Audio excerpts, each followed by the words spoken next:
मशहूर आलिम दीन मौलाना कलीम सिद्दीकी के मामले में सुप्रीम कोर्ट ने कल यूपी सरकार को ज़बरदस्त फटकार लगाई। योगी सरकार और उनके वकीलों को जिल्लत और रुसवाई का सामना करना पड़ा।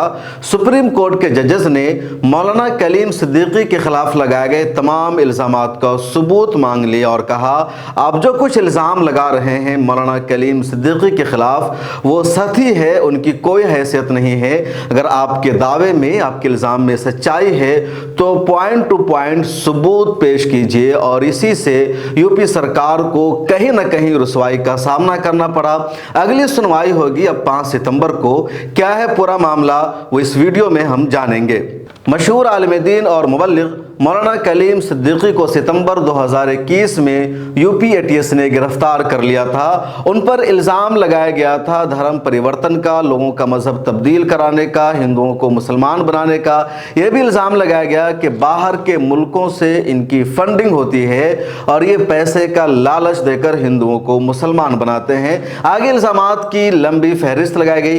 इसी साल अप्रैल में मौलाना कलीम सिद्दीकी को इलाहाबाद हाई कोर्ट से जमानत मिल गई। उत्तर प्रदेश सरकार को मौलाना कलीम सिद्दीकी को जमानत मिलना बर्दाश्त नहीं हो सका और यूपी सरकार ने सुप्रीम कोर्ट में एप्लीकेशन दायर कर दिया कि इलाहाबाद हाई कोर्ट ने मौलाना कलीम सिद्दीकी को जो जमानत दी है उस जमानत को रद्द किया जाए, रिजेक्ट किया जाए।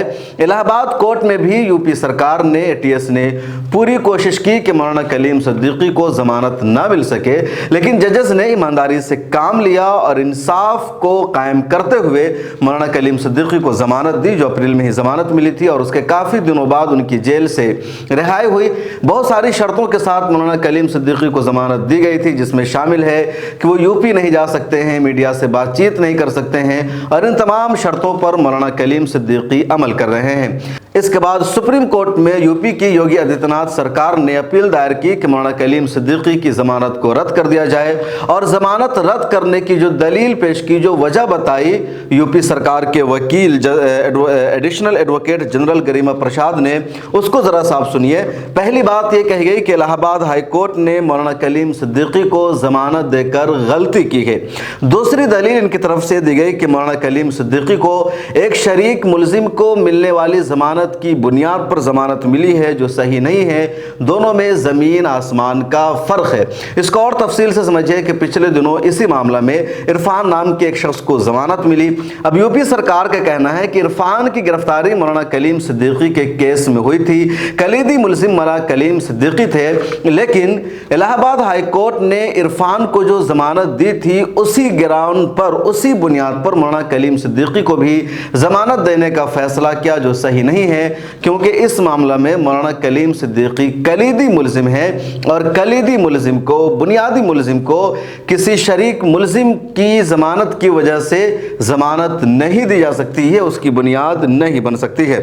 यूपी सरकार के वकीलों ने कोर्ट में दलील भी दी कि मौलाना कलीम सिद्दीकी आइन के खिलाफ जंग छेड़कर शरई कानून लाना चाह रहे थे। मुल्क के निज़ाम को, मुल्क के कानून को बदलकर इस्लामी कानून नाफिज करना चाहते थे। उन्होंने ये भी कहा कि वो एक तरह का जो एक बहुत बड़ा नेटवर्क है, मुल्कगीर नेटवर्क है, जो हिंदुस्तान में इस्लामिक लॉ की, इस्लामी या कह लीजिए कि इस्लामिक राष्ट्र की बात करता है, उस नेटवर्क की सरबराही कर रहे थे मौलाना कलीम सिद्दीकी। इसी तरह ये दलील दी यूपी सरकार के वकीलों ने कि मौलाना कलीम सिद्दीकी लोगों का मजहब तब्दील कराकर देश की आबादी को बदलना चाह रहे थे, इसके जोग्राफिया को तब्दील करने की साजिश कर रहे थे। वो बाहर के मुल्कों से बड़ी तादाद में फंड वसूल करते हैं और उस फंड के जरिए वो आम हिंदुओं का मजहब तब्दील कराते थे। इसके अलावा जो बहरे और गूंगे बच्चे होते हैं उनका भी वो मजहब तब्दील कराते थे। इस तरह का दावा किया गया योगी सरकार की तरफ से सुप्रीम कोर्ट में। इन पर सुप्रीम कोर्ट की जो बेंच सुनवाई कर रही थी, जिसमें जस्टिस इंद्रोधा बोस और संजय कुमार है, उन्होंने कहा कि जो दावे आप पेश कर रहे हैं मौलाना कलीम सिद्दीकी के खिलाफ, ये सही दावे हैं, ये सही इल्ज़ामात है और पॉइंट टू पॉइंट आपको सबूत पेश करना पड़ेगा कि इन दावों के खिलाफ आपके पास सबूत क्या है। इसी बीच जब योगी सरकार के वकील ने यह कहा था कि वो लोगों का मजहब तब्दील कराते थे, तो जजेस ने कहा कि मजहब तब्दील कराना हिंदुस्तान में जुर्म नहीं है, बल्कि हमारे आईन में तब्दीली मजहब की इजाज़त दी गई है। हर किसी को इख्तियार है कि वो जिस मजहब को चाहे उसको इख्तियार करे। लेकिन उसके दलील में इन लोगों ने कहा कि नहीं, वो ज़बरदस्ती फोर्सफुली मजहब तब्दील कराते थे और इसी वजह से उनके खिलाफ ये दावे किए जा रहे हैं। बहरहाल अदालत ने, जजेस ने योगी सरकार के वकीलों को फटकार लगाई और उनसे कहा कि आपको पॉइंट टू पॉइंट दलील देना होगा, सबूत पेश करना होगा। आप जो इल्ज़ामात लगा रहे हैं मौलाना कलीम सिद्दीकी के खिलाफ वो बेबुनियाद लग रहे हैं, सतही किस्म के दावे लग रहे हैं, उसके पीछे कोई सच्चाई नहीं है। अब इस पूरे मामले की सुनवाई होगी। 5 सितंबर 2023 को मौलाना कलीम सिद्दीकी को ज़मानत मिली थी, इसी साल अप्रैल 2023 में, और इस वक्त वो जेल से बाहर है। हालांकि इस मामले में और भी कई लोगों को गिरफ्तार किया गया जो अभी तक जेल से बाहर नहीं आ सके, जिनको ज़मानत नहीं मिली है। उसमें एक बड़ा नाम है जनाब उमर गौतम का, जिनको इसी मामले में सबसे पहले गिरफ्तार किया गया था, यानी जून 2021 में, और 2 साल से ज़्यादा अरसा गुजर गया। काजी जहांगीर को उनके साथ गिरफ्तार किया गया था। कुछ दिनों बाद उनके बेटे अब्दुल्ला उमर को गिरफ्तार किया गया था, और इनमें से किसी को भी अभी तक मुकम्मल ज़मानत नहीं मिली है।